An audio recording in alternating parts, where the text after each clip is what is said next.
probably know that I'm very devoted to bringing a lot of the music of composers who either were banned or in one way or other suppressed by the regime of Nazi Germany. Why is this so important? Is because many of these composers came from the center of the culture of German classical music that we so admired. The cultural crime of the Nazi regime was to have destroyed an environment where classical music had thrived for over 200 years. From Bach through Haydn, Mozart, Beethoven, Schubert, Mendelssohn, Brahms, right up through Wagner, Strauss. This was the climate. And these composers were, many of them, at the center of this. And then they were banned. We know why they were banned, and we know the whole story. But the important thing is that the music was not played after 1934. The first problem was the music was banned by the Nazis. The second problem is after the war, there were very few people left to defend these composers because the composers were gone, the musicians, many had emigrated or had died. So a lot of this music remained unplayed for many decades. I discovered for myself how important and how many beautiful pieces there are about 20 years ago, and so I become devoted to trying to get people to hear this music and to play it. And so I thought perhaps that would be a nice thing to do at the White Nights Festival, and I proposed this to Valery Gergiev. He said yes, absolutely, because they've not played it, so that's why we're doing it.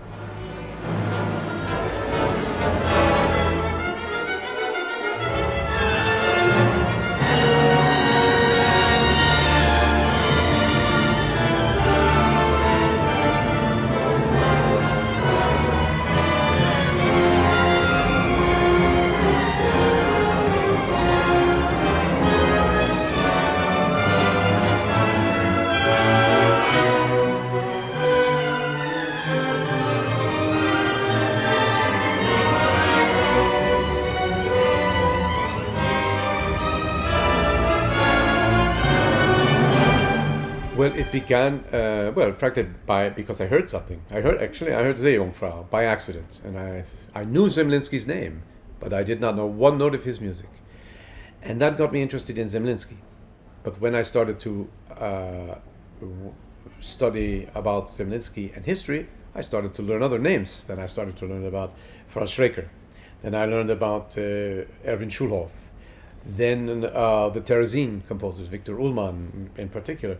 So I got to a point where I understood that we don't know this music not because it's bad music, but because it was arbitrarily eliminated by the regime. And so once you open your mind to this in spirit, then I start to listen to more music, start to study it, start to perform it. And there is enough music to fill 2 lifetimes. There are literally hundreds of symphonic pieces which are worth playing. There are many operas that are worth hearing. I can't do them all, but I do as best I can.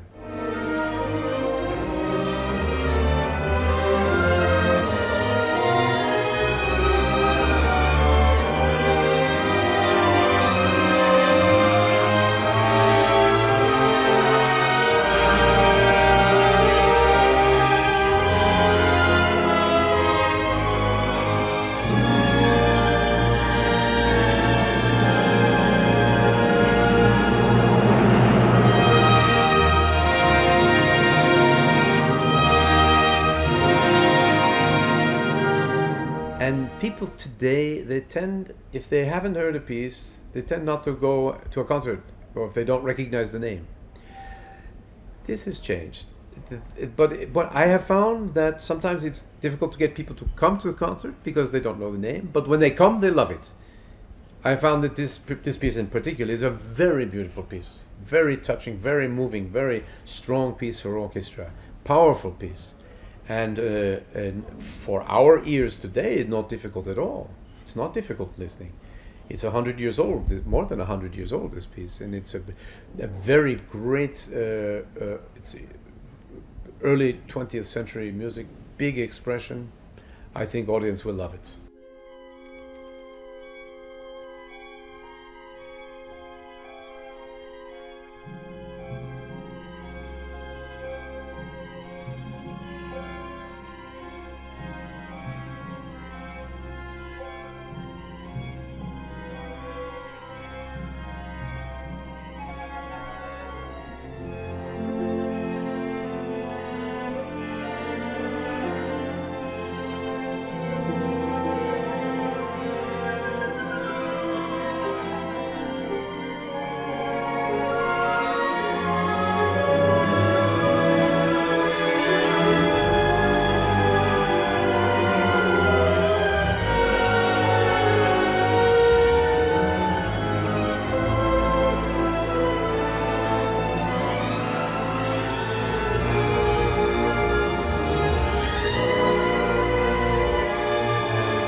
About Rusalka. Well, the Jungfrau, of course, is Rusalka. You know the story very well. But this story has a particular personal meaning to Zemlinsky, because Zemlinsky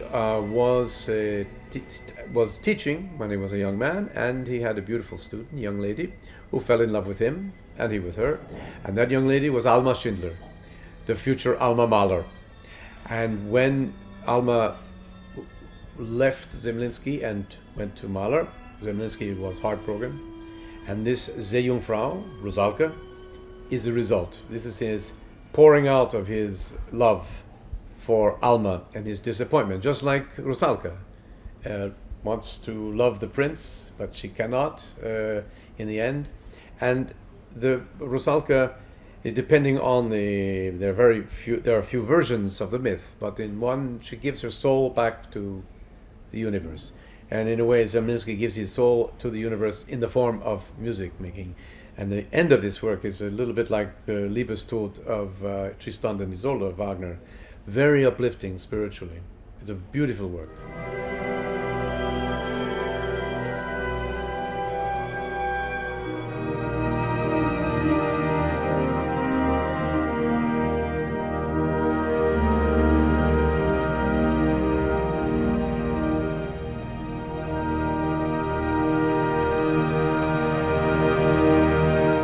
Mozart is great anytime.